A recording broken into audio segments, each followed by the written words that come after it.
Shruti Saluka, and she will introduce you to all other members of the meeting.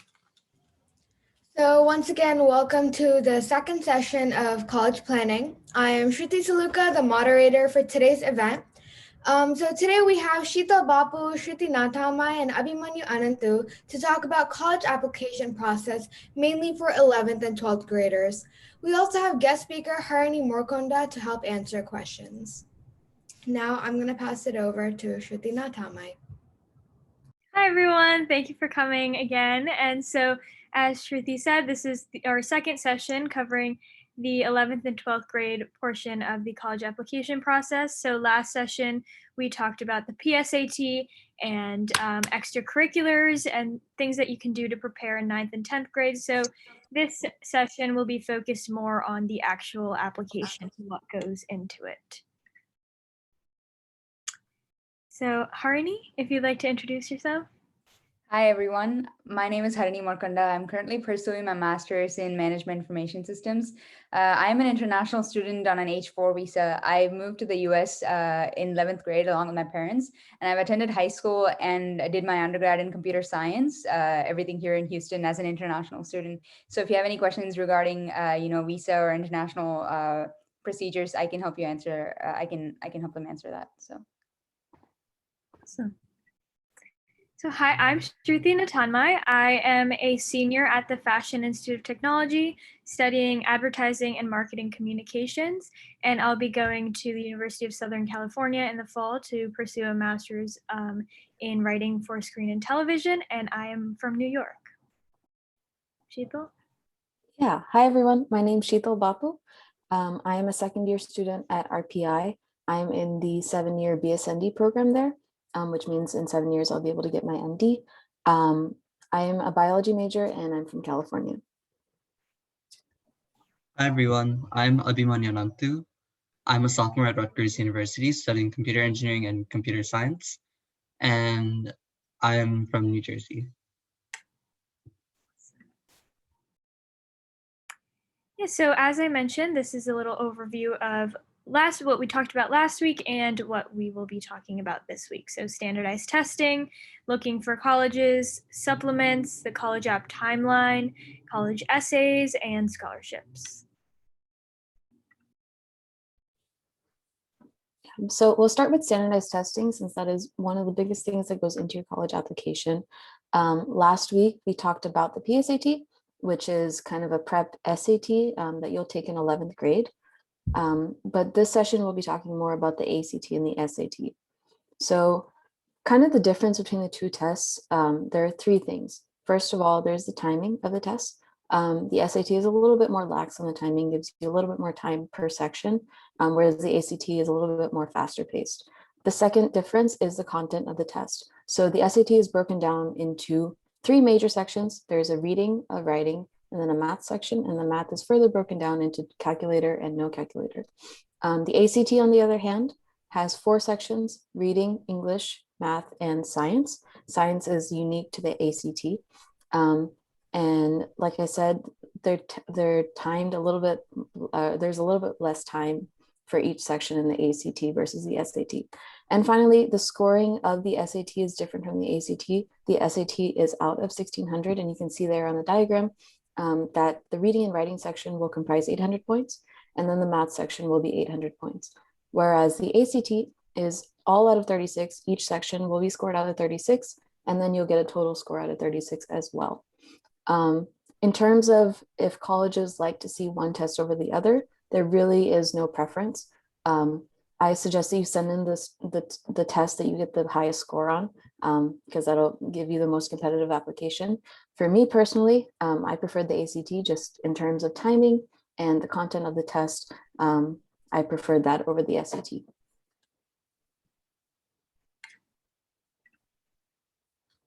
And so when you get your overall score, there's 2 things that you can do with it in terms of applying to college. So the first thing is that some colleges might accept a super score.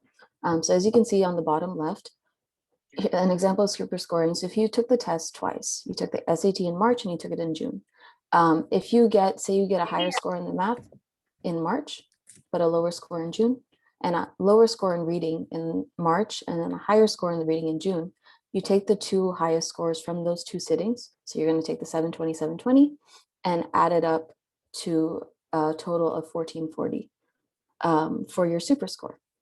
The composite score, on the other hand, is just going to be your overall score from one sitting. So the SAT will be out of 1600, like I said, and the ACT will just be the average of each of your 36, or sorry, each score on each section, and it'll end up being out of 36. So in terms of which test you should take, there really is no right answer. Personally, like I said, I preferred the ACT over the SAT just in terms of the content of the test. I did better on the ACT as well. I took both the SAT and the ACT and decided that the ACT was better for me. But Shruti, if you'd like to expand on what test you preferred. Yeah, I also took both tests multiple times, and I took each test 2 times actually. But I was tutored for the SAT just because I like reading comprehension, and my interests lie in that, so I thought that would be a better fit for me. But actually, after taking the ACT, I found that the math portion of that was easier for me just because they were more straightforward problems, whereas in the SAT, it was heavy on word problems, which I particularly struggled with. So I liked the ACT. Abhi? Yeah, similar to what Shruti said, I was also tutored for the SAT, and I took that once, like in the fall of my junior year, and I wasn't like super happy with what I got, so I took the initiative to self-study using online materials, and I retook the SAT again in the spring of my junior year, and I was happy with like what I got then.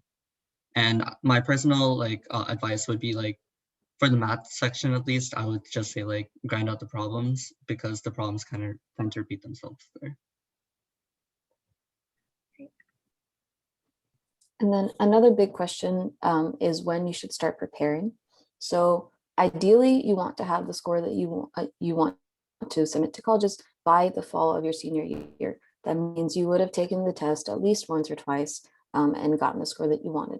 So in order to do that, you would start prepping maybe the spring of your sophomore year and start looking at the self-prep books, or maybe take a tutor or take a prep class, or start tutoring, stuff like that, to get familiar with the test. And then in the summer and fall of your junior year, you want to start taking some practice tests and diagnostic tests. You can even do like one test of each and go in to your school and register and take the test that way, just to get like an unofficial first attempt. And like I said, try to take it as many times as you can. The limit, like the unspoken limit, is kind of 3 times. So if you don't get the score that you want within those 3 sittings, then that is what you're going to get. Your score is probably not going to improve after that. So try to aim to get all your testing done by the fall of your senior year so that you can focus on college applications going forward. So another part of the college application process before the application even starts is looking for the colleges that you want to apply to. And this can definitely be kind of a scary thing to start just because there are so many different options, so many different programs to choose from. But we compiled a list of things to consider to kind of help you narrow down what colleges you want to apply to. So the first thing to consider is location. So personally, for me, I knew I wanted to go into fashion and entertainment. So for that industry, a metropolitan city area would be best to study in, just so that I could apply whatever knowledge I learned in school to an internship or something like that. Whereas other people have applied to colleges near big hospitals to do research and things like that. Or just personal preference about where you want to spend 4 years or however many years. So that is one thing to consider. And so here you see in-state versus out-of-state listed. So in-state and out-of-state really refers to it's pretty self-explanatory, but an in-state college would be in the same state as you. Out of state would be outside of the state. So that those two terms tie into the financial part of attending college as well. So, for instance, if you lived in California and you attended one of the UC schools, that would be considered in-state. So your tuition would match that. Whereas if I went to a UC school, my tuition would be considered out-of-state tuition. And it usually for out-of-state, it is more expensive. So that's just an example. And that would go for any, New York has the same system where it's a state University of New York or New Jersey or any state has that to consider. So, so after location is subject of interest. So this is something that you would have been narrowing down your entire high school experience, but it's definitely something to consider when looking at colleges. So certain colleges may have stronger programs in a certain industry or a subject. So that is something to keep in mind as well. And it's also good to keep an open mind and look at what these colleges have to offer that align with your interests. And then financials. So as I mentioned, the in-state versus out-of-state, and then there's also public schools and private schools, and that we'll mention in the next part there. And so you have tuition. So tuition is the cost of the actual schooling. So it would be the credits that you are earning by going to a certain school. And then if you look on certain college websites, you'll see cost of attendance. So cost of attendance factors in the tuition plus dorming and meal plans if you live in a traditional style dorm, transportation, especially if you live in a city area, any public transportation. So it'll factor in all of those things, and then you'll see a number that says total cost of attendance. So that's the difference between both of those, and it's definitely something to consider when looking at these schools. And then we have safety schools versus reach schools. So these are two terms that you might have already heard if you are in high school right now. And so safety schools listed here. So examples of safety schools are state colleges, UT, CSU, etc., and public schools. So these are schools that when looking at your standardized testing scores, your GPA, these are schools that you would be very highly likely to get into. And they are, a sort of safety net if you don't get into a reach school that you applied to. So a reach school would be an example of those would be Ivy Leagues, Stanford, and private schools, and these would be schools that are highly competitive in nature, and they would require very high testing scores, GPAs, and are just generally very have a lower acceptance rate. So it is harder to get into, but still not impossible. So it's definitely worth the reach. But those are just two terms that are commonly talked about when you are discussing choosing colleges. And when to start looking. So that is a very common question. It is a question I also had. And the answer to that is as early as possible. But the most common time would be the spring of junior year.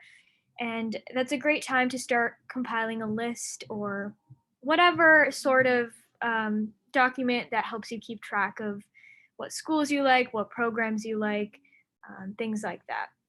And a great way to get a feel for a college campus would be to visit college campuses if possible when you travel to a certain state or place where there is a college that, even if you're not completely familiar with it, you just want to expose yourself to it.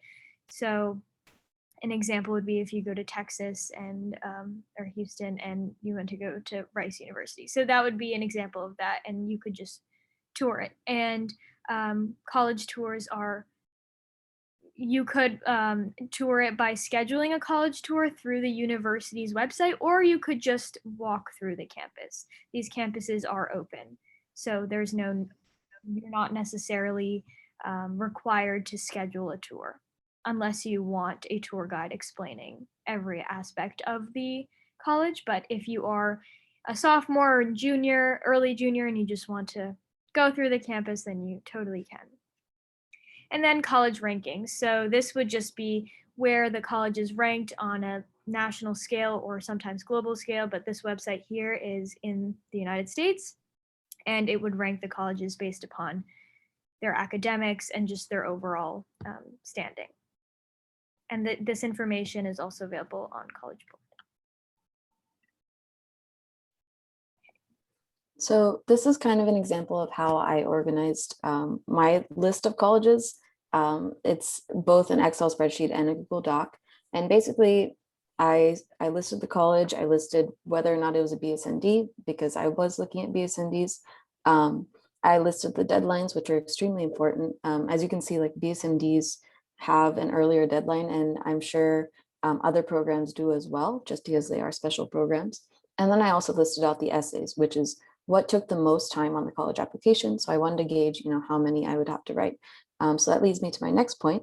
I listed out the colleges again and kind of how many essays each. You can see that there's a lot of essays that you're going to have to write, especially because each college will have their own supplemental essays in addition to the Common App or the Coalition app. And then finally, I listed out the standardized testing deadlines for each college. One example is UPenn. So they require the SAT to be sent in by October of that application year.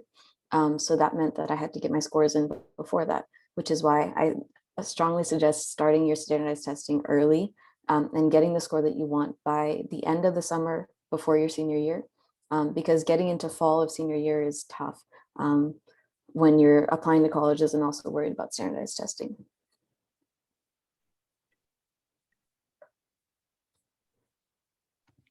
So the next thing we'll talk about are supplements.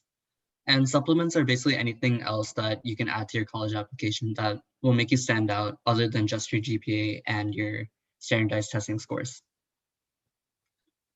So the first thing we'll take a look at are letters of recommendation. And most schools will require you to attach two or more letters from two different teachers to your application.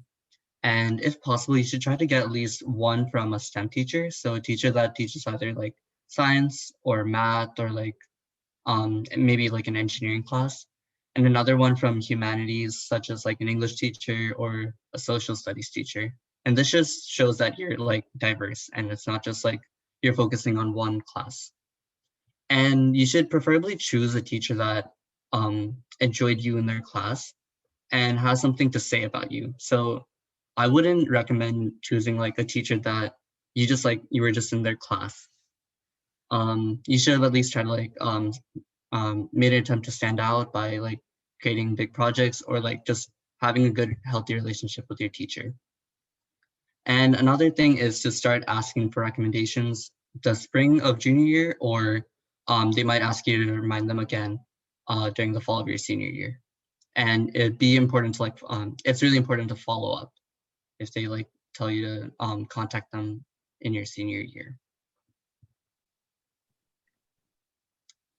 So the next thing are transcripts, and there are two ways of sending your grades to college. So the first one is an official transcript. And to do this, you have to reach out to your guidance counselor and let them know like all the colleges you're applying to. And they will, after they get that information, they'll send out like your grades from the first year of high school, which is your freshman year, all the way up until like, I think the first semester of your senior year. So they'll send those grades all to your colleges, but you have to go and talk to your guidance counselor before that. And some schools ask for self-reported grades when you fill out the college application. So that means you have to sit down and pretty much list every class and then the grade you got for that class. So just make sure you have all that information before you start applying. And another side note is that after you're done with your applications, you should, there's a term called senioritis, which is like, you kind of like lay off after you're done applying. So that could result in like worse grades because you don't really care as much. But it's really important to like still keep your grades up even after you've applied, because at the end of your senior year, your guidance counselor will send the rest of your senior year grades to your college. So just don't have like a really sharp decline after you apply for college, even though it might seem tempting. Another thing that you might want to add to your college application is a resume. And this comes in handy not just for the college application, but also for scholarships later on. And just in general, it's nice to have. So this is kind of an overview of everything that is important that you've achieved throughout your 4 years of high school. It's best to limit it to 1 page if you can. And the reason, if you absolutely need to go to 2 pages, by all means, go for it. But it's easier to see everything if it's only on 1 page. And the reason you can limit it to 1 page, despite all that you've done in high school, is that you only want to include the important stuff. You want to include the stuff that makes you stand out in terms of achievements. There is general information, like as you can see on the top right, under education, I've listed all my, like both high schools that I went to, as well as the community college that I did dual credit courses at. And then under that, there's sports and music, but I only listed kind of the achievements that I had. So team captain or things like gold medal in the National Guild, stuff like that. And then under extracurriculars, I only included 3 things that had to do with kind of community involvement and then volunteer experience in the medical field that was relevant to what I wanted to go into. So I included that. And then finally, you want to include something that makes you stand out, and that needs to be that should be like the biggest part of your resume. For me, that was research, because from where I lived, the research was not a huge thing that everyone did. So it was something that was unique to me. So when you look at the resume, the first thing you see is this research experience, and that really makes you stand out in that way. And above, you can see kind of the GPA and then your contact information. But the resume is really a good 1-page overview of just you in terms of achievements and general information. Yeah, so another thing to think about including, and sometimes is mandatory to include, is a portfolio. And so this is an example for business and the arts. And so a portfolio, the video on the left is kind of going through my own portfolio, my current portfolio, but it's the same template that I've updated since 2018 when I applied to college. So portfolios are meant to showcase your interests and potential within school and even outside of school, and it should be unique to you. And it's a great tool for future job and internships applications as well, because it allows employers and, in this case, admissions committees to see almost your entire life in one web page. So it's very efficient and compact way to go about showcasing your work. And some potential platforms to use are Weebly, WordPress, GoDaddy, and they're all free. So, which is great because there's so many ways to design these portfolios, and depending on your field, whether it's architecture or fine arts or business, it'll look different. And the example of my link is there too. And this is also something that's important for National Portfolio Day. And this, so at the Fashion Institute of Technology, National Portfolio Day was when students could bring in their portfolios for review at FIT. And so this would be more relevant to fine arts, which would mean illustration, and even architecture was included in that, and interior design. And you would be, it would be like a big sheet of paper essentially, or whatever medium you chose to draw, paint, illustrate on, and it would be reviewed on that day before your application. So that's also something to keep in mind if you are interested in that field. The way portfolios are reviewed vary based upon college and your program. So for my MFA application, I just had to submit writing samples, whereas for an architecture program, you would have to submit various other drawings and mock-ups of any ideas that you have for that industry. So it's definitely unique to the program you're applying to, but the portfolio is a great tool to have.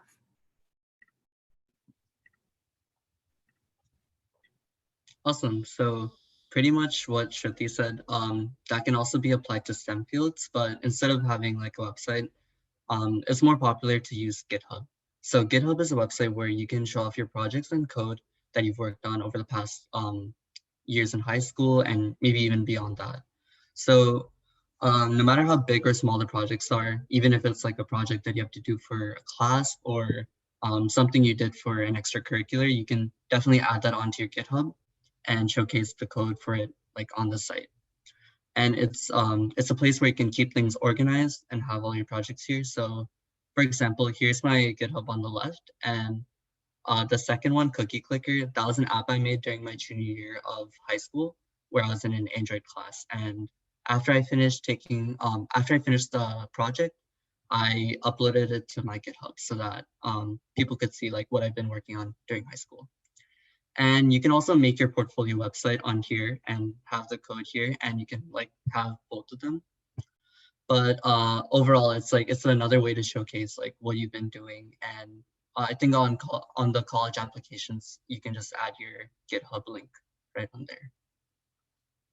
Great. So the next part about the college application are sending your standardized test scores and your AP scores. So the first thing we'll talk about are the ways to send the SAT and ACT. So for the SAT, after you're happy with your scores, you have to visit College Board and send the scores to each college that you're applying to. So normally it will take 2 weeks to send the scores in, and it'll cost $12 per school. And it's important to stress that like you should try to do it as soon as possible after you're like happy with your scores, because if timing gets scrunched, you might have to end up paying for rush delivery, which will cost an extra $30. And with the ACT, it's a similar process, but instead of visiting College Board, you would just go to the ACT website and pretty much do the same as above. And it costs $15 per school that you're applying to. And for the AP tests, so there are two options here as well.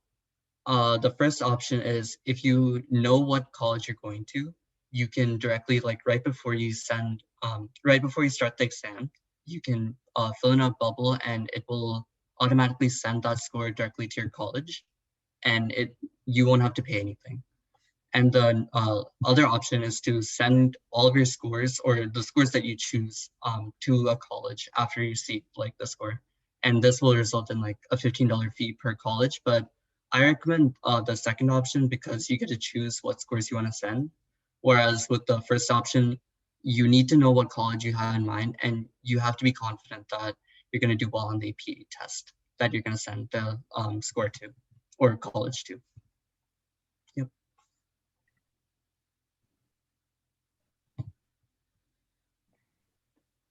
Yeah, so the next portion of this presentation is going to cover the college application timeline.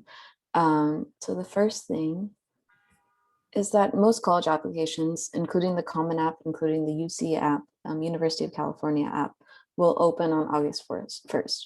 But it's best to start at least brainstorming ideas for your essays, looking at what essays are required per college before then, and that's usually public information.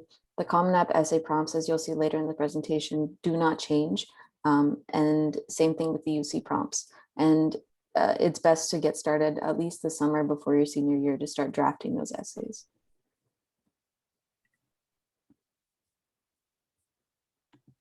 So now we'll talk about the terminology that comes with applications. So the first one is early decision. So basically an early decision application would be like a binding early application. So this will be like an application where you send in like a little bit earlier. But the thing is, or the catch is that if you get into that school, you must have to attend there. So that's just something to keep in mind. But it also like boosts the chance of you getting in by a little bit compared to the other options. So the second way of applying is through early action. And this is what most people do. This is a non-binding early application submission, but it gives you the freedom for choosing. So if you get in, you will get to know early, but you can also choose not to go to the college if you don't want to. And thirdly, we have the regular decision. So this is due on January 1st most of the time. And it's also a non-binding application status submission. And your application will be given to you a little bit later, but you still have the freedom to choose whether to go to that college or not once you've been admitted. And finally, we have REA. So this is the most rare kind of submission. And it's a non-binding early application submission, but the trade-off for applying through this is that you are not allowed to apply to other private schools. So I know the Ivies offer it, and a couple of the other schools that are competing with the Ivy level offer this sort of a submission. But the thing is, you cannot apply to other private schools, but you can still apply to public schools if you want early action. Yeah.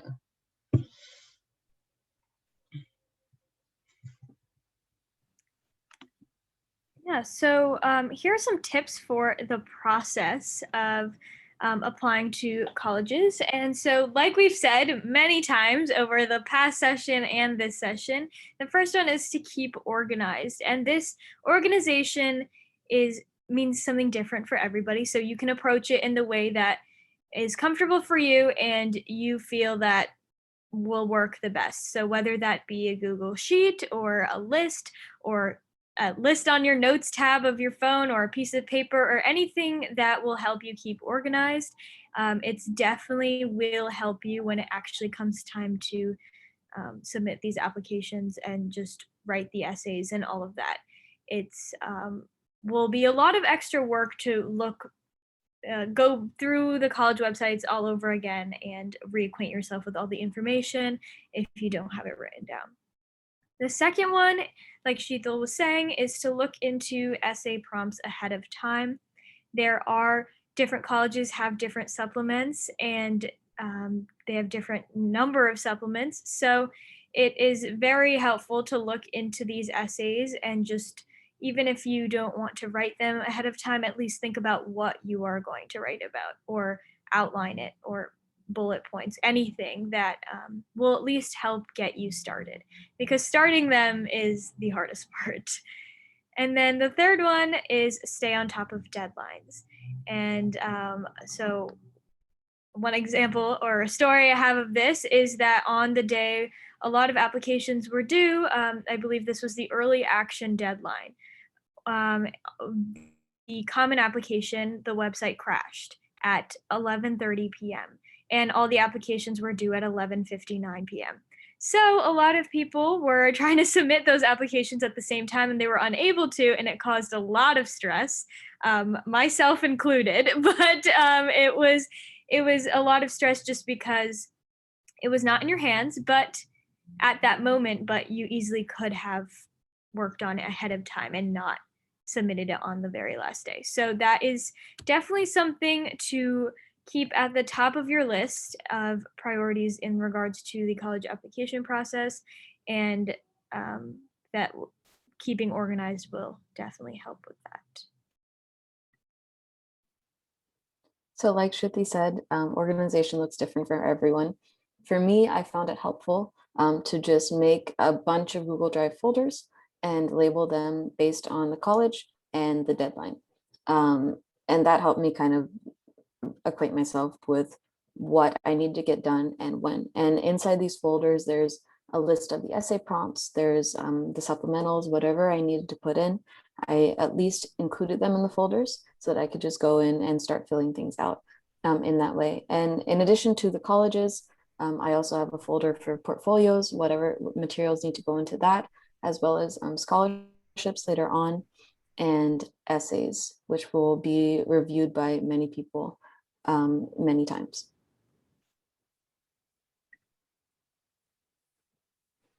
So this is kind of the next few slides will just be my common application, just to give you a look into what goes into the application. So before the education section, there's just personal information, your name, date of birth, stuff like that.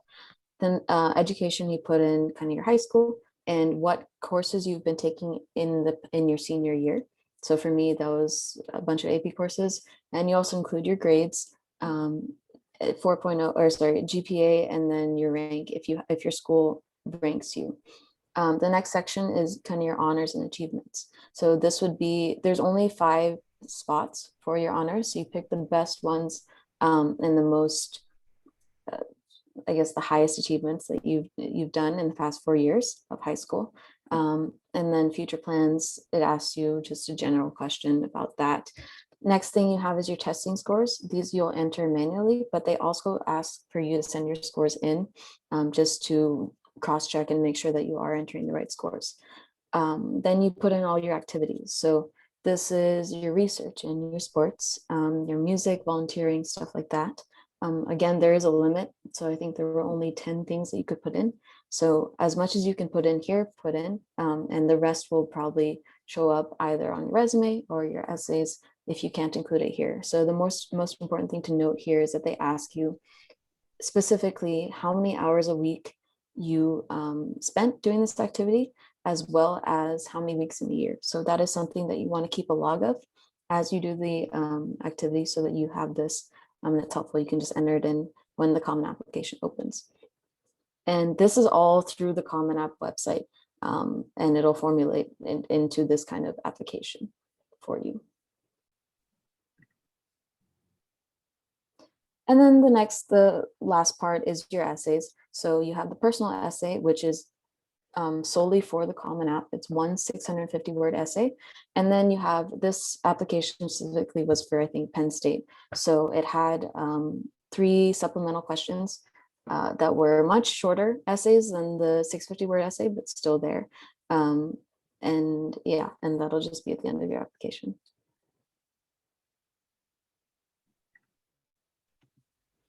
So the next part of the college application process is about essays, and it's a pretty underrated process or underrated part of the application because it's essentially like a blank slate where you get to write anything you want about something you can't really elaborate on in your common application because you had like just small text fields to talk about like what you participated in. So this is like this is a space where you can really stand out if you write like a good thing about yourself.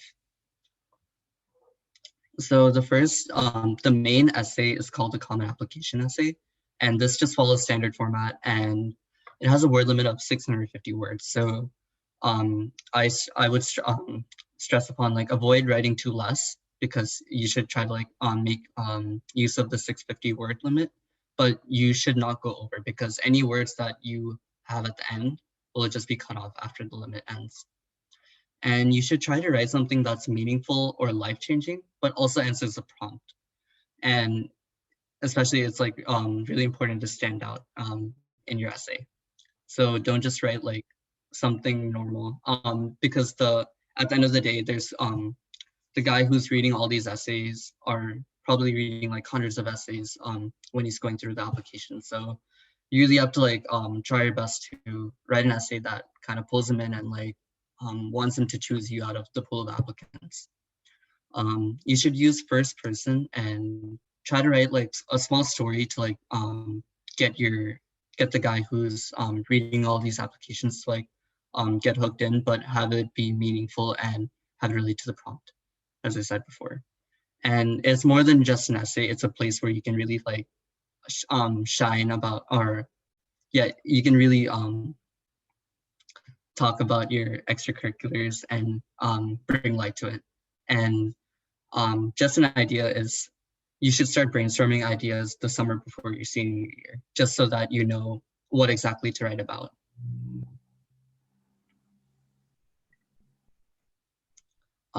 The Common App essay prompts are repeated every year, and there's a total of seven of them.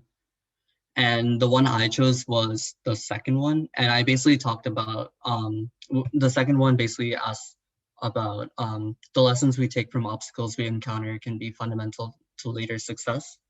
Recount the time when you faced a challenge, setback, or failure, and how did you like learn from that experience? So basically what I talked about was I did karate, and the first time I went to tournament, I didn't really do as well as I expected to do. And it really like, I took it in the heart personally. And I tried to like practice, and I gained a lot from that first tournament. And the second tournament I went to, like I really showcased what I could do. And it really came to me that practice makes perfect, and if you don't succeed the first time, you should try again. So I included all of these like themes in my essay, and I was able to create like a meaningful essay that was personal to me but also kind of stood out.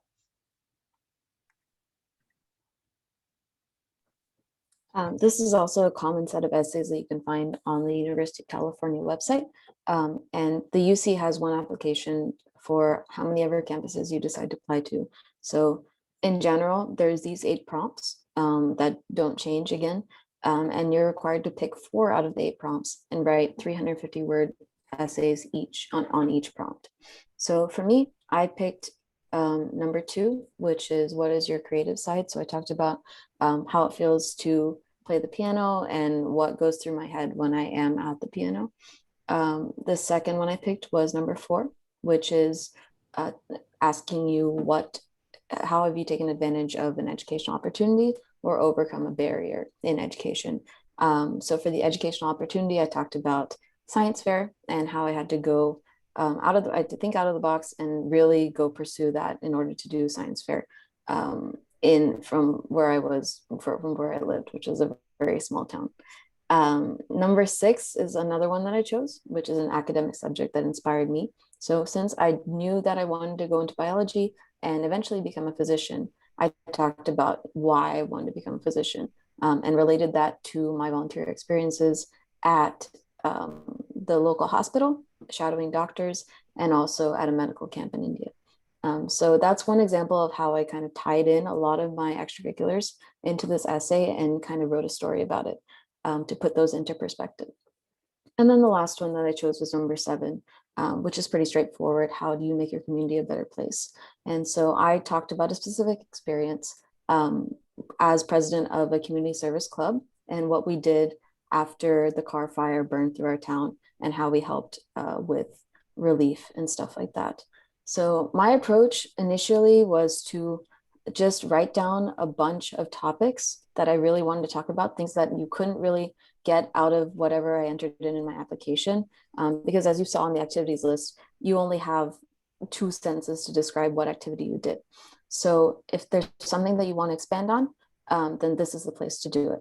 So I picked a bunch of topics and then they didn't fit into 4 of the prompts. So I ended up writing, I think, about 6 prompts, 6 essays, and then I narrowed it down from there. And I did not do it in one try. It took me like 3 or 4 drafts to really get the essays that I wanted. And then I sent them to other people to critique and read over and stuff like that. So this process of writing the essays definitely takes a lot of time. So be prepared to spend a lot of time on these essays.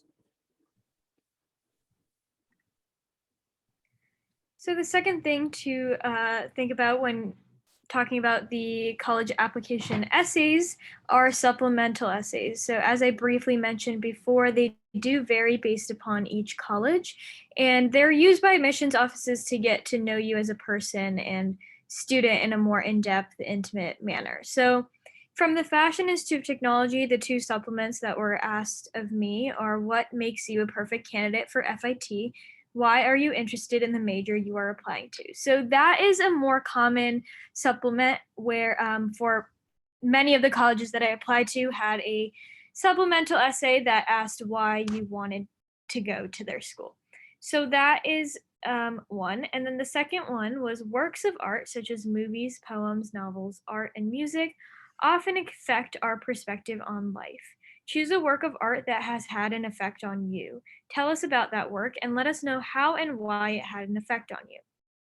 So that is a more unique question that requires you to kind of tell whoever's reading, the many people that are reading your essay, a little bit more about yourself, something that is not clear through your application. So these are 2 questions that I was required to write for this school. Another school that I applied to is the University of Chicago, and their supplemental essays were really abstract in that they they were they required you to think very creatively and very out of the box, and did not have any questions such as what makes you a perfect candidate, any of those. So an example of that supplement that I had to write out of a list I picked was that every major in the college has a spelling error with one letter missing or replaced with another letter. What would your major be, and what would that major be about? So some examples were bromance languages or something like that. But I did molecular engineering. So it was a study of how the molecular makeup of men works. And you had to write an essay on that. So mine was clearly, it was very comedic, but you could go any direction with that. So that's really the essence of supplemental essays, just to get to know you a bit better. And you can show them whatever side of you that you really want, because it's totally up to you in this part of the application.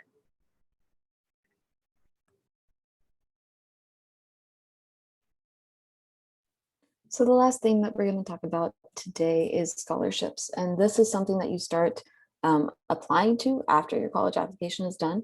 So there are a lot of ways you can go about finding scholarships. If you can move to the next slide, please. Yep. So the first way to do it is talk to your counselor. So your counselor is going to know all of the local scholarships that get offered every year. So they are definitely a good resource to look for. The second thing that you can do is just go on Google and search for any kind of writing contest. There are a couple science research contests out there. Anything for sports, anything for music. There are a lot of things that you could apply to. Some examples of local scholarships are Rotary. I know is big in California, and that is based on your community experience. And then, of course, local sports scholarships. If you were on All-State or something like that, then you might get some money for that. And then another example is specifically for women in STEM. When do you want to start looking for these scholarships? You want to start looking in the fall of your senior year, because you will be applying to them in the spring of your senior year. And those deadlines come up pretty quickly. Some of them are due in January. A lot of mine were due in March and April. So I had a little bit of time, but these scholarships do come with additional essays that you have to write, as well as just entering in your general information. So they do take time. And like we said, for college applications, you can also make a list or a spreadsheet of these scholarships to really organize the deadlines and make sure you don't miss them. And then another scholarship that is nationally offered is your FAFSA, which is a financial aid tool. And you will usually apply and start that application in the spring as well. And I believe it's due in June before you start college. So that is something to look, and that is completely income-based. There's no merit involved in that.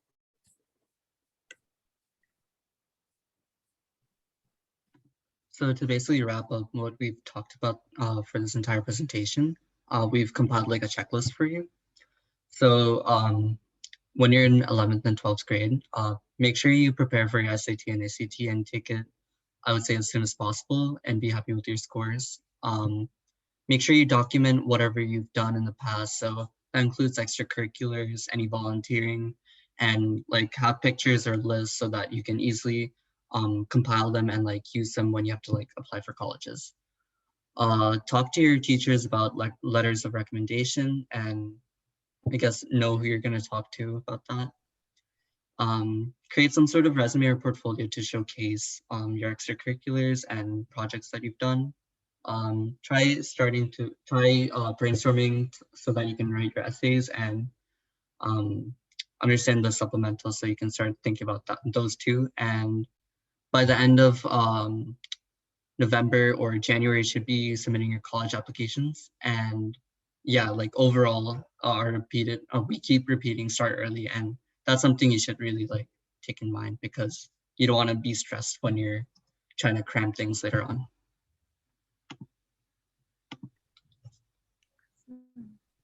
Yeah, thanks for attending, everyone. If you guys have any questions, we're more than happy to help you answer them. And you can just use the chat box to ask anything. Yeah, thank you guys for a lot of, you told us about a lot of information about college and essays. So we do have a couple of questions. So the first question is directed towards Hernie. So do these application terminologies apply for international schools?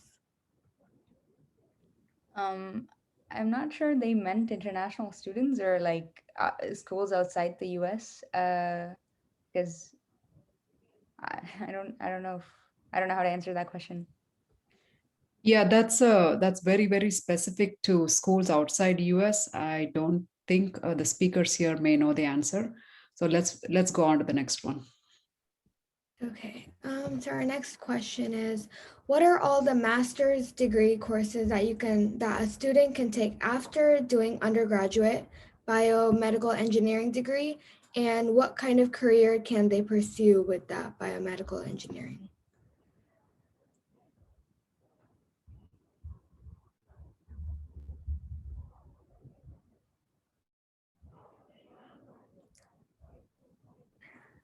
I don't have an answer to that. I don't either. Yeah, I can really answer that as well.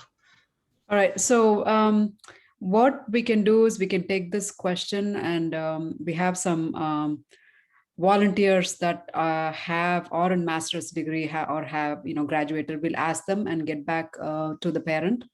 So yeah, go on to the next one. So.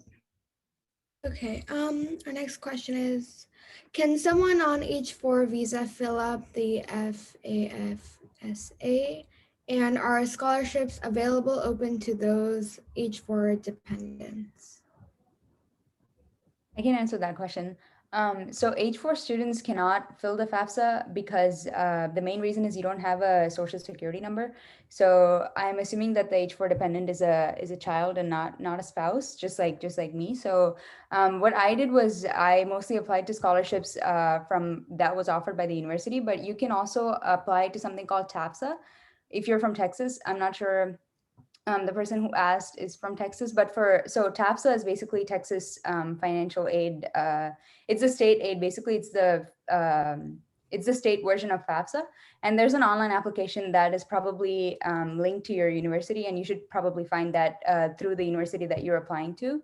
It's not a common application it's not a general common application. It's specified to each university. And for that, I think the specification is that you have to have gone to high school in Texas for 3 years. But for me, since I only went for 2 years, I still applied anyways, and I got it for I think 2 years. So it's a pretty good bet. You can try and apply and see. So.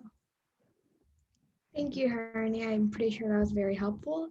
So our next question is it okay to ask for a letter of recommendation from a music or art teacher? Yeah, I think that goes under the humanities category. And yeah, that would be like if your music or art teacher has something really good to say about you, then by all means you should go and ask them for a letter of recommendation. Okay, thank you. So our next question, so I'm a US citizen born in the state of Georgia, but I moved to Canada and got my PR here. So if I was applying to a university in Georgia, would I be paying an international fee? And if they were applying out of state, would they all still have to pay an international fee?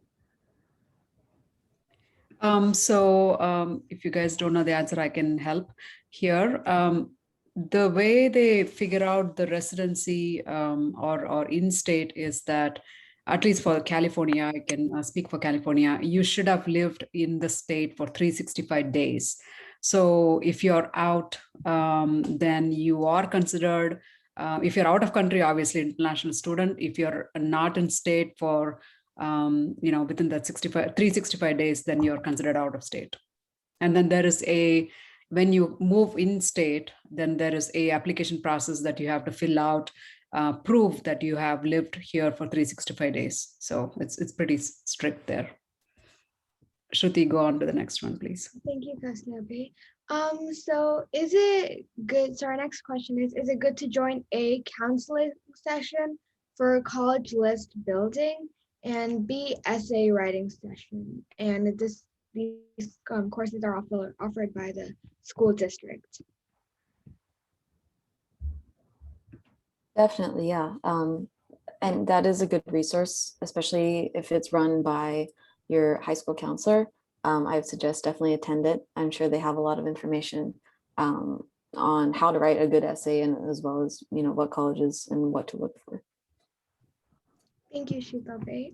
So our next question is, what is the acceptance rate for BS/MD programs? So I can speak to this.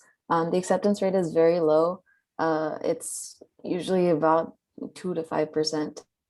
And that's kind of misleading because there are only a certain amount of students that it's not going to be the whole class of students applying to a BSMD program. So for example, for RPI, the RPI one that I am in, thousands of students apply, only 500 get selected to go on to the next round of applications, which is the interview. Excuse me, it's not the interview. There's another application with supplemental essays. After that, they narrow it down to about 200 students who they interview. And then after that, you are selected. I think there's only 30 spots in the program, and usually about 15 people accept per year. So out of those thousands of students, there will be 30 students accepted into the program.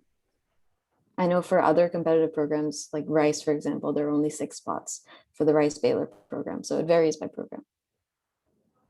Wow, that was pretty interesting. Thank you. So our next question is, if you're not sure about the major, any guidelines on which college to choose? So yeah, I can speak for that. I would say, I mean, it's definitely more helpful to know what you want to do before you go into applying for college, but you can apply as an undecided major. But the only thing is, your first year, you'd probably be taking very general classes. Whereas if you've kind of come to the college with a major in mind, you can start taking those classes a little bit earlier. But as far as like what colleges to choose, if you really don't know, I would just go for a well-rounded college. And obviously, like if you don't like the major that you chose, you can always transfer out and like transfer between another major in the school, or like worst case, you can transfer to another school after. Thank But you. yeah, you do have the freedom to choose. Okay. So our next question, is it okay to get recommendation letters from 9th and 10th grade teachers, or is it mandatory to get them only from 11th and 12th grade teachers? I actually got one of my recommendations from my 9th grade teacher, who I kept in, but I did keep in touch with her throughout 3 years. So I would say if you think they know you well and know what your potential and who you are as a person and can write on that, then I think there's no issue with that. Yeah, thank you. So our next question, I believe, is directed towards Sheetal. So how do you find research opportunities and how long do these run? If you live in a big enough city, there will be local colleges, universities around you with professors doing research.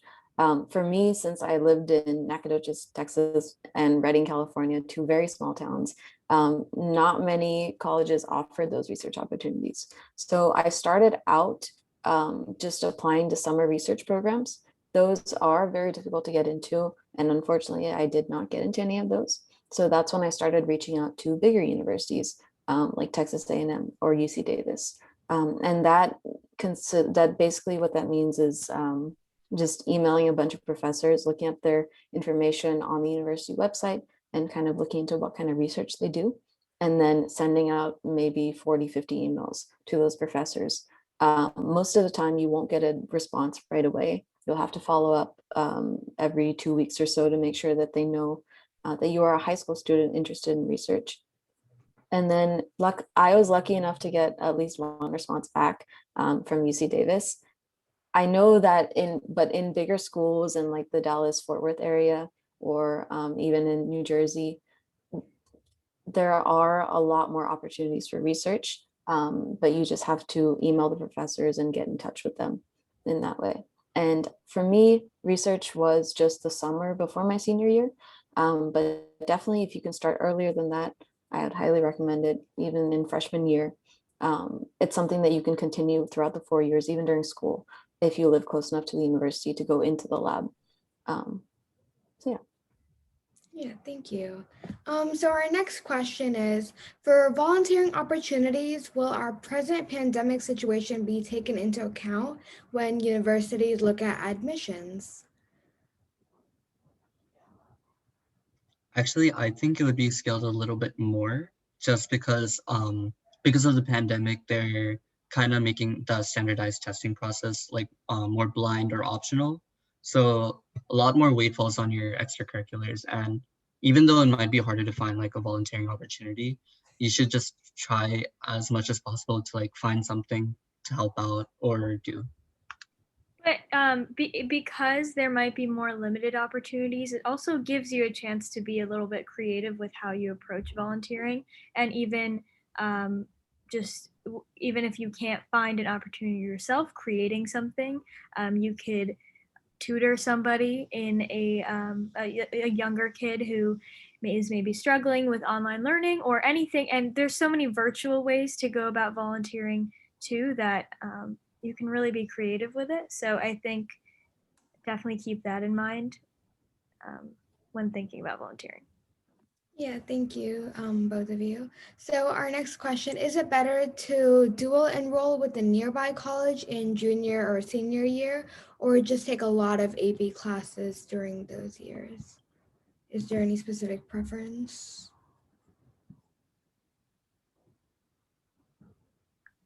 I can speak to that. Personally, I enjoy the dual credit courses, dual enroll courses more than the AP courses, just because for California at least, those courses will directly be transferred to if you go to a school in state in California, then those courses from the community college will be directly transferred to the college that you go to in California. It doesn't apply to out of state.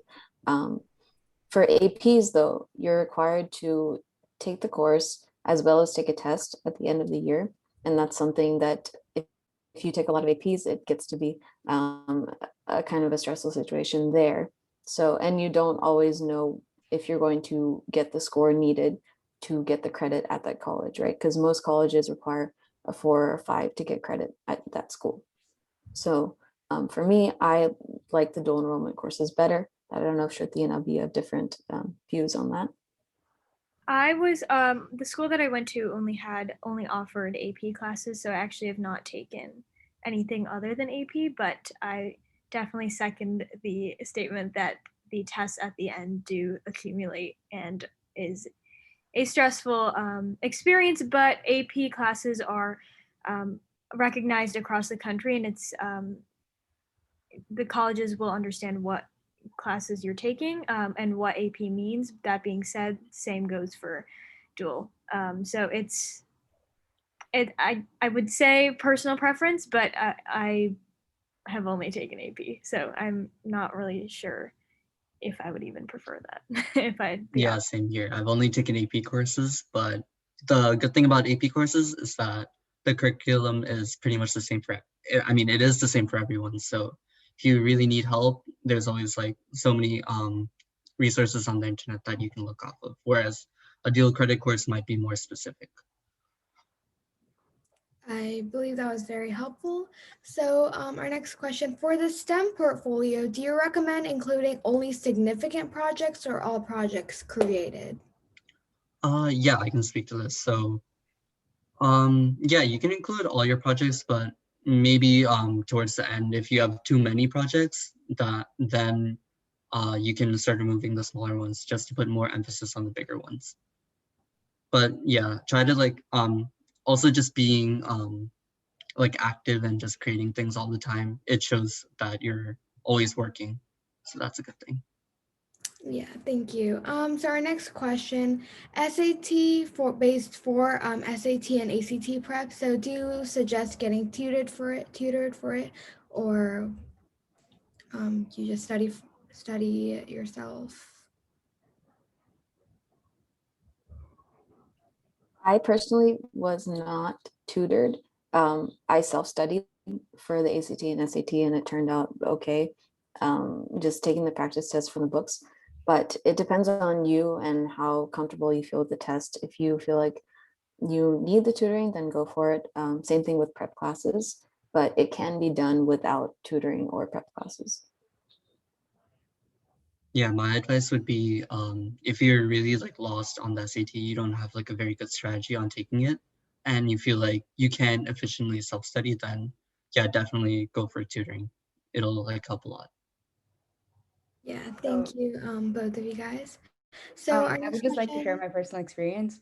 Okay. So I joined this tutoring center called Test Masters for my SAT prep, and I think for me in that class, so what they would do is they would get in all these AP tests from for the English portion, and so it was much harder than the actual SAT itself. So I guess that prepared me for both the AP test as well as the SAT. But what helped me the most was taking the practice exams from Khan Academy. I think there are 8 practice exams that are available for free for everyone, and I think doing those was the most helpful for me, because the tutoring centers they would like try to make us seem like we scored much better than what we started off with, so they have those things as well. So they have to be considered, and they can also be very pricey for the limited tutoring that they do give. And if you're lucky enough to get good tutors, then that's good. But I think that Khan Academy is definitely a very helpful free resource. Thank you. So our next question, are AP classes accepted out of state if a student scores 4 or 5? Yeah, so most of the time they are. That's the score you need. But it does vary by college. Some colleges even accept like a 3 because 3 is considered passing. So to check that, there is a website called, if you search AP credit policy, it's on College Board, and you can input the school or the college and then the course, and it'll show you exactly what you need on the test to get credit for that course. Okay, thank you. So it doesn't seem like we have any more questions. Oh, no, we have one more. Where can we find the essays needed for admissions? So yeah, for the common application, they're usually repeated. So you can just search up common application essays and you'll get the list of prompts. But for specific college supplementals, they might change them every year. But to like get a good idea, you can look at essays from the past year or like years before that, just to know like what they might ask. But you never know because they could always come up with a new essay prompt. Yeah, thank you. So I believe we answered this question, I'm not sure, but which one is recommended for like better SAT or ACT? I think what she means by that is like having a good SAT or a good ACT, right? Wait, what was the question? It says which one is recommended the best, SAT or ACT? Oh, like It's talking preference. about the score, I guess. So between the two. We definitely recommend sending if you end up taking both tests, whichever is higher in regards to each test scale. But if you were talking about whether colleges prefer the ACT over the SAT, there is really no preference. Just to submit the score that is highest, so you have the most advantage in the application pool. Just to add on a little bit to that, a competitive score, from what I've heard, is for SAT is like above a 1550, above 1570 if you can. And then for the ACT, a competitive score is around 34 to 36 for the really competitive schools. But anything above like a 32 or 33 should be good as well. Okay, thank you. So our next question is, how many colleges is a good amount to apply to? Like maybe what's a minimum? So I wouldn't say there's really a minimum or a maximum. It's really depending on the type of schools that you apply to. Again, this comes out to the safety and reach schools. So if you do want to apply to a lot of reach schools, then typically people do apply to safety schools as well, just to, again, have that safety net. But I personally, I had a very large list to start off, and I had to kind of cut down because it does end up being a lot of work, and it is also a lot of wasted time if you don't plan it out accordingly and end up applying to schools that even if you get in, you would not go to. So it's important to think of it in that way as well. I ended up applying to 12 schools. I was a bit indecisive at that time, and whoever asked that question before, I actually was in that boat, did not know what to major in. So that was the what happened there. But I also know people who only applied to one school. So I wouldn't say there's any minimum or maximum. It's really based upon your interests, your bandwidth during senior year, and just how much time you are willing to put in to apply to all these schools. Thank you. I believe that was very helpful. So our next question is ACT required for med school, and which one is required for med school, or recommended for med school, SAT or ACT? I don't believe there's a specific requirement for SAT or ACT for med school, because SAT and ACT is kind of the standardized test for undergraduate versus the MCAT. Maybe that's what you're thinking of for med schools. But yeah, ACT is not required for med school. Okay, thank you. So our next question, how is the working environment for BSMD programs, and are they more group oriented or individualized? I can speak to that. Our BSMD program, since it is a very small group of students, it's about 13 to 15 every year, we all know each other very well, and we all work together. So in that way, I would say it's more group oriented, especially the RPI tries to, I guess, keep us in the loop for a lot of things, and make sure that we all know what we're doing versus individuals trying to figure out the program on their own. And because there is such a small group of students, we have our own kind of counselor. So in that way, it is individualized, where the counselor will meet with you and figure out what exactly you need to do to succeed in this program. So they do give a lot of attention to their students and make sure that you have the tools that you need to succeed. Wonderful, thank you. So our next question, how does one plan to graduate early, and is it good to graduate early from high school? Since I graduated already from my undergrad, I guess I can answer that.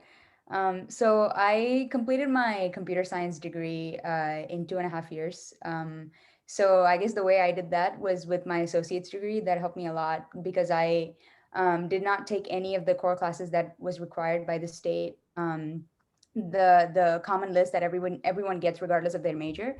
That one would include, like, all these biology, or for me, because I was computer science, biology was not related for my major, and government economics and all those state requirements for Texas at least. So the other classes, you would be forced as a freshman, you'd be forced to follow the sequence, since most of the classes would be prerequisites. But I think that getting done with the core classes that are not related to your major would definitely help you graduate early. But I don't have experience about graduating early from high school. So if any of y'all want to take that question. I don't either. Okay, so our next question, is there a way to filter colleges that give you scholarships for sports? And also, are there some colleges that give more weightage for sports achievements versus others? So for sports, a good resource for questions about that is also if you play on a team in school, you could always ask your coach. Coaches are usually well acquainted with coaches of other schools and have connections in that realm. So if you do play, say, tennis for your school, and if you ask your tennis coach, maybe he or she will be able to give you more information about schools that they know of that recruit, and if you want to play in college or give scholarships that way. Otherwise, what was the next part of the question? Um, uh, are there some colleges that give more weightage for sports achievements versus others?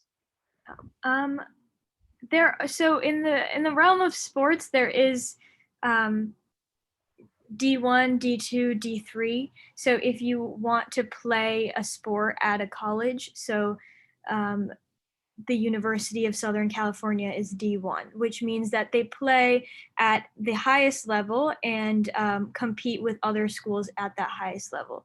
So if you want to play a sport in college and receive scholarships that way, the schools that are place a heavier kind of importance on sports would be the schools that are higher ranked.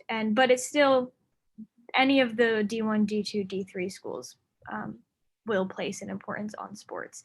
And many times, if you play a sport for a school, they will give you some sort of compensation in the form of scholarships. Awesome, thank you. So our next question, what are the different types of scholarships? Maybe more of an overview. So, okay, well, you have merit-based, which is based upon your, you apply to it and it's based upon your accomplishments and just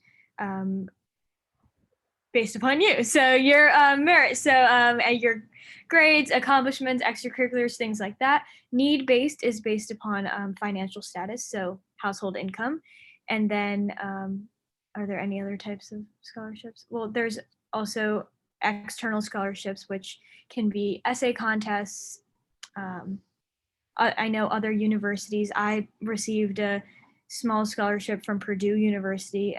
I did not attend Purdue University, but it was a scholarship that they had open for anyone in the country. So that was just an essay contest. But there's all different types of scholarships in that realm, different types of scholarships for different ethnicities, different groups of people as well. Like Sheetal was saying, women in STEM. That's a big one. So those are the main different kinds of scholarships. But there's a lot of very niche ones. So if you look for them, definitely apply to the more niche ones, because if you fit into that category, it gives you a higher chance of getting that scholarship. Great, thank you. So our next question, do you guys have any good resources to work on essays? I don't have any, I guess, websites. For me, what I did was I looked at first, I sent it to my English teacher just to make sure that the essays were grammatically correct. I wasn't more for content, it was just for structure, and if it read well. And then I think our local university offered kind of, it was called College Options, and it was geared toward just reviewing essays and stuff like that. You can also send them to us. I would be happy to read over your essays, or upperclassmen who have already gone through this process, since we know exactly kind of what your essay needs to, what kind of impact your essay needs to make on the person reading it. And you can also send it to your friends to review too, because they will be in the same boat writing their essays. So you all work together. Yeah, to add on to that, during the fall of my senior year, basically like in all my classes, all of my friends would just like pretty much spend all of class. Like we would like finish our work early and we would just like work on essays for college. So yeah, friends are definitely a great option to like have them peer review and like give advice. Also, if you have a local public library, a lot of times they sometimes host essay sessions or things like that. So that is also a resource if that's offered where you live. I second to what Sheetal said. For me, Kausalya was a big help for my essays. And I think a lot of my friends, they were pretty hesitant to share their essays because a lot of times it would consist of a lot of personal experiences that you might not want to share with a lot of your, teachers or anyone that you're hesitant to share it with. So family members definitely would be a great resource. And of course, the Sourashtra Association, if you want to take our help. Great, thank you. So our next question directed to Harni. What classes did you take for your associate's degree? So for my associate's degree, it's a pretty long list. I can send you the list of classes that I took for that I transferred to my university. But I think in general, since my high school had the dual credit program that let us earn associate's degree right before graduating high school, it was basically all the classes that you would take as a high school student. For example, like Spanish or like language credits and economics, government, all of that. But the college. The dual credit class of that were taught by college professors at our high school. So it's a pretty long list, but I can definitely share it with you on Slack. Great, thank you. So our next question, can we apply for different majors in different schools, especially when a student didn't decide the major yet? Yes. Like different majors at to different schools, correct? Yeah. I definitely did that. I applied for economics at one school and business at the other school and advertising at one. So you definitely can. It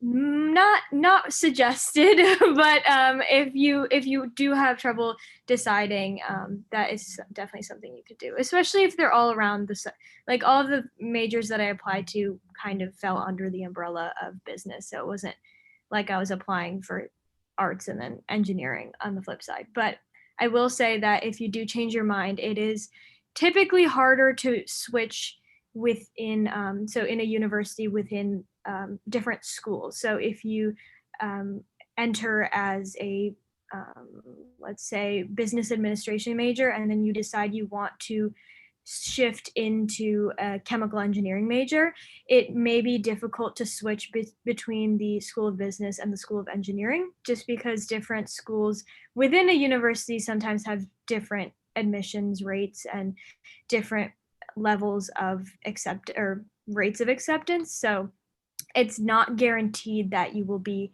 able to enter that chemical engineering major. So that is something to keep in mind, but it's not impossible, but it's not guaranteed. Great, thank you. So our next question, how do we find what pre-courses required for med school? Yeah, so there's a general list of courses that you need for med school. I can send you, actually, here's a link. So the link I just posted does have those pre-med requirements. But once you get to that college, your counselor will know more about which specific courses you need to take over the 3 or 4 years you spend at school. For my program, it's very structured, so they have specific courses that we need to take. But if you're not in a BSND program, then this list that I just posted will be helpful. Wonderful, thank you. So our next question, is a health science undergrad preferred over life science undergrad degree when applying for med school?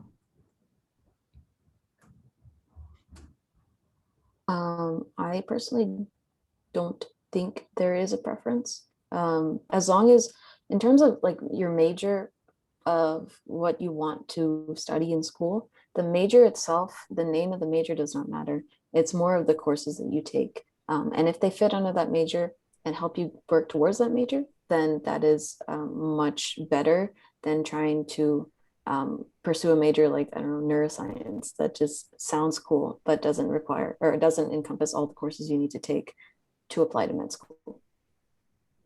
Okay, thank you. So our next question, for a comp science major, what courses or electives should one plan on taking in high school? Okay, so I know a lot of high schools offer like at least one computer science course, and it's like pretty important that you like try to like take at least one course just to know if you like it or not. in my high school, actually, we had one course at least for every year. So my freshman year, my freshman year of high school, I did like an introduction to computer science course. Then in my 10th grade, I took AP computer science. And in my 11th grade, I took Android app development. And in my in my senior year, I took data structures. So I know a lot of schools don't offer 4 years of CS, but try to do as many as you can. And also clubs are important too. So if your school offers a computer science club or robotics, you should definitely try to like join those. Great, thank you. So our next question, what should one take if interested in gaming?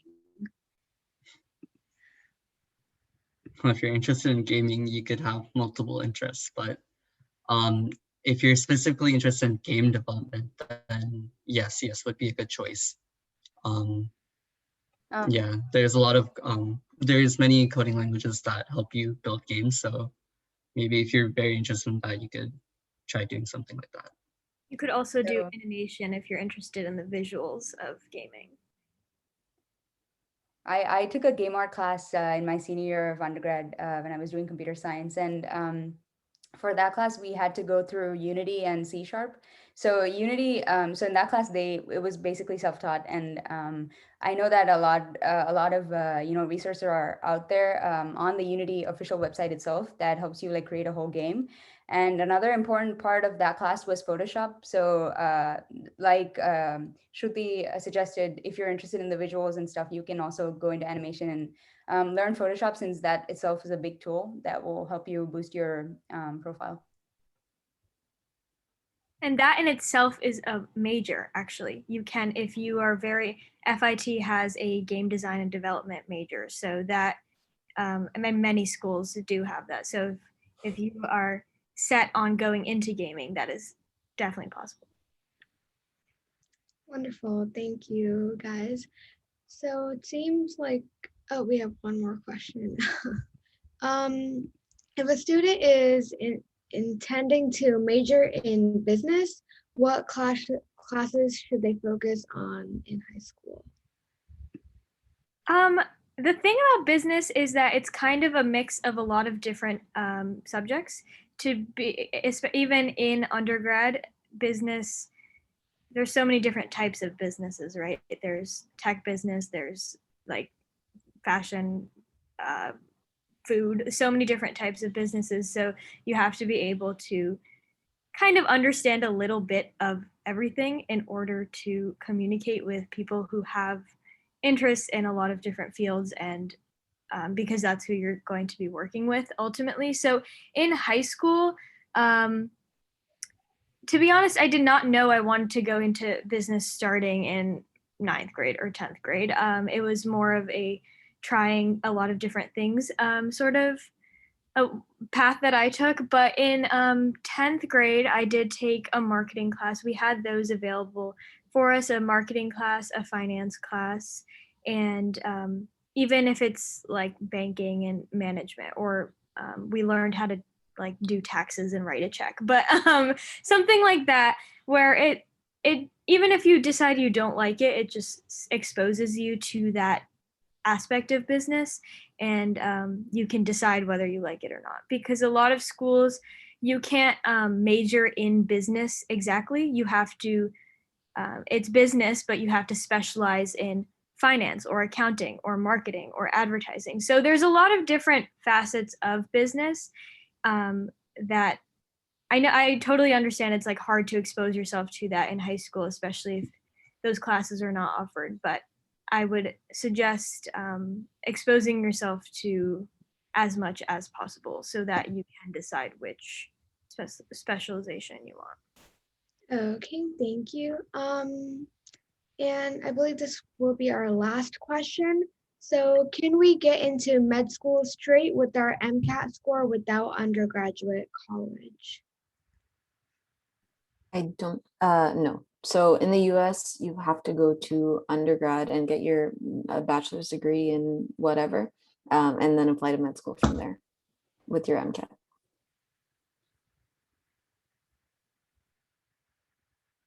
Should we continue with the last? Yeah, just two more questions. Go ahead, Shruti. Okay, so when did you decide what major you're going to do?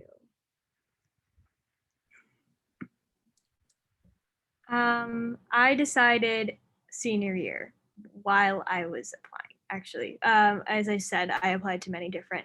Actually, FIT is one of the school that I currently go to. You are not allowed to change your major, actually. So we don't have gen ed, like general education requirements. So it was kind of just, I just, I was like, all right, we're going to do it. But yeah, you can't, I was not able to change my major. So I did like it a lot, so that is great. But I decided while I was doing it. I was a little bit different. I knew that I wanted to do biology for a long time. So when I got to the application, there was like biology as a major, but there were also subsets of that major. So that's when I had to choose, especially for I think UC San Diego, there were like you can pick one major and then pick two alternatives. So I was kind of lost there. So I picked whatever sounded kind of cool, like molecular biology or something like that, but something bio related. I guess that's my point. Yeah, after my first computer science course, I was like, okay, I'm probably gonna do computer science, also because my dad is also in that field. But I'm actually a computer engineering major, but the reason I chose computer engineering over computer science was because one, engineering is a little bit more prestigious, but also you get to learn things that you can't just normally find online. So I applied to engineering, and after I got into engineering, I was able to do a double major in both. Whereas if I just apply for CS, then I couldn't have done computer engineering. Great, thank you. And we could do one more question. So is there any way to explore the career options other than taking courses in high school? Summer camps are a great way to do that. Whether it be like any,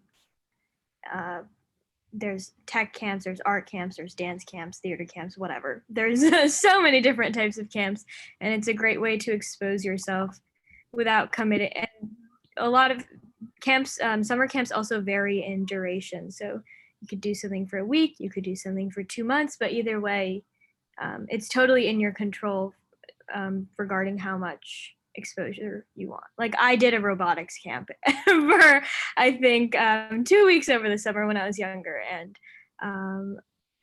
it's interesting to learn about all of that, and it does help you explore these options, especially when some high schools don't have classes that allow that exploration. You can also do internships and over the summer or over the course of the year. And also specifically for physicians, you can go shadow a doctor or go volunteer at a hospital. That will expose you to the field.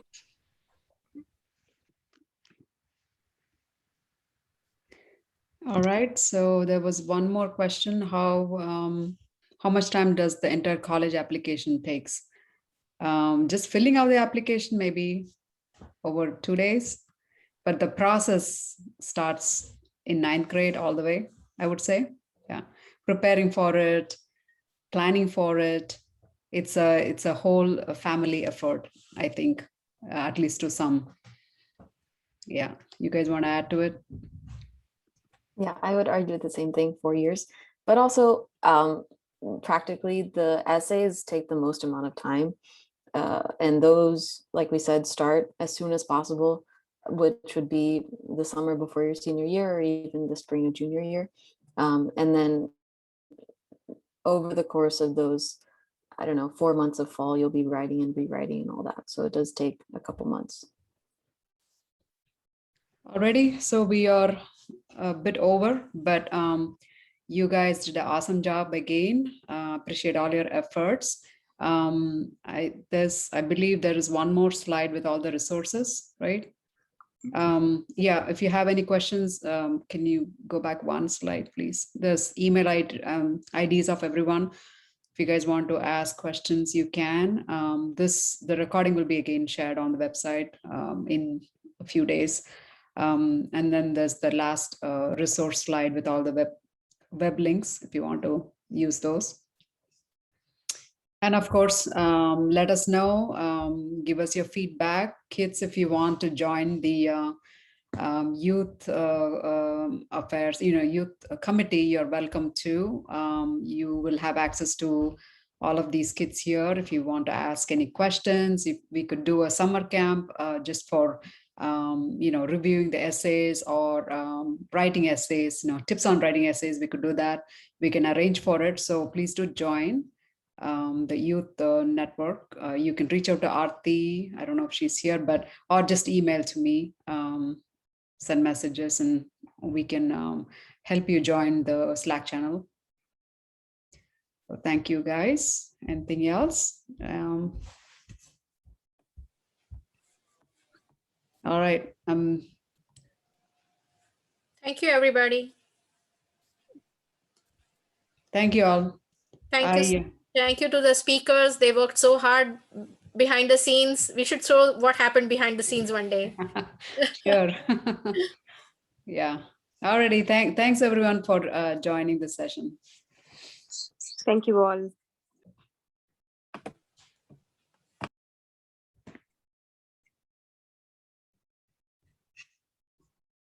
Alrighty. Let's see. So you guys did great. Thank you so much. I appreciate all the efforts, let's see.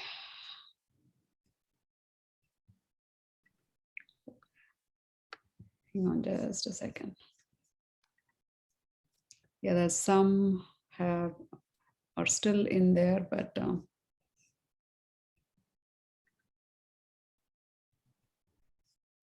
right. Okay, guys, you guys did great. How did y'all like it? Yeah. I feel like, people, I don't know how many were kids in there and how many were parents, but I feel like they got a lot of information out of this. And the slides, someone shared the slides link too. So, and I know I've already gotten requests to share recording, the ones that missed. So I think they're looking forward to it. Yeah, you guys did great. That's a pretty good turnout. I think 50 people, right? Each. Yeah, meeting? today it was 51 max, but last week there were 64 of them. And a few again, they kept asking for video recording, so I'm sure they'll watch it. So good job, guys. I know a lot of work. Thank you for attending all those meetings. That was very super helpful to be there and work together. That was awesome. And I don't know, I know Sheetal and Harni probably they're meeting Shruti and Abhi for the first time. Abhi and Shruti, you guys know each other? No? Yeah. Yeah, we do. Oh, you two knew each other. Okay. Yeah, that's great. Alrighty, so I will post the recording, also share the video link directly to you guys. One other request I have from the two of the videos, if somebody can, or you guys can get together and pick some a minute of video, kind of combine it and share it with me. What we're trying to do is we're trying to talk about all the projects that we've been doing so far. So this will go in there. I gave it to somebody to do it, but I mean, whatever they picked, it was not that great. So it'll be nice if we can, collaborate and find some interesting ones and piece it together from the first one and the second one. Yeah. It's not, So like one question, is that what you're asking? Not the question, a video like like from the presentations? From the presentation, from both the Clips of presentations. Yeah. Okay. Just pick, I don't know, 1 minute from here, 1 minute from there, combine it. It doesn't have to be 1 minute of the whole video, but you can just take bits and pieces. Yeah, Or I like think the the highlights. first presentation, Sheetal gave like a summary for one of the slides. I remember that. That could be a good one for the video. Oh, like the checklist? Yeah, and you were talking like don't give up and all that. Like you were pretty motivational on that one. Motivational on that. Thank you. Yeah. Keep trying and stuff like that. Yeah. Mhm. Yeah. I think Shruti is pretty good at that, right? Shruti Natamai on you do your TV shows and all that. Not TV shows, I'm sorry, TV interviews. Oh, yeah. Tell us about that. I've heard your mom has mentioned that to me. You've done a couple of interviews, or you do it like periodically. Yeah, it's every Sunday. It's goes on live on Facebook and YouTube, but it's just a small startup news media network called the Asian American Herald, and they just interview Asian Americans like across the United States about like what they're doing. So mayors or restaurant owners, like anybody. So I do one like 30-minute show every Sunday. Wow, that's a lot of work.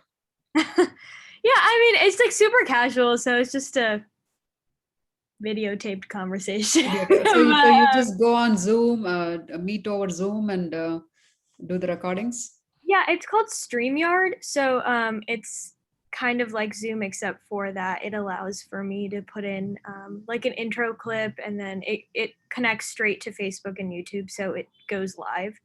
But it's essentially the same thing as Zoom, or it looks the same. But yeah.